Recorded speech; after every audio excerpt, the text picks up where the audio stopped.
So this is where it begins. HMS Iron Duke, one of the Royal Navy's Type 23 frigates, is sailing out of Portsmouth, sailing past the flagship aircraft carrier Queen Elizabeth and its sister ship Prince of Wales out of the Portsmouth harbour into the English Channel in its role as the fleet-ready escort.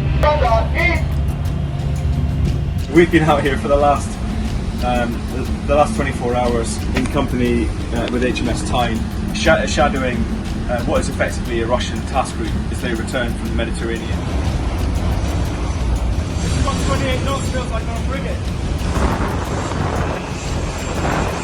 The operation is now very much underway. We've sailed overnight through the English Channel and the frigate's been in a holding pattern out of sight of the Russian convoy. We understand now from French boats which have been tracking it round the Bay of Biscay that the convoy of 6 Russian vessels has broken into 2 parts.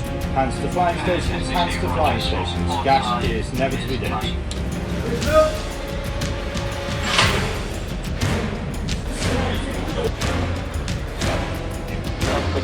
This is Bravo 3 India, French reported French past now at 3 miles clear from the port.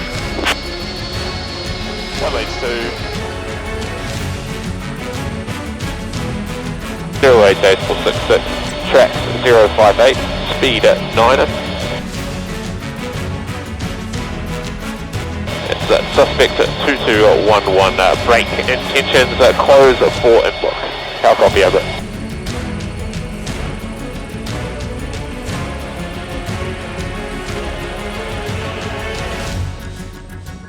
So when we closed to our closest point of contact, we noticed that there was an armed sentry was put onto the bridge roof, and we could see personnel on their port bridge wing standing behind weapons but wearing body armour. So nothing more than we would anticipate. Entirely the same SOP that we would use in their situation. So nothing overly aggressive, just normal pattern of life.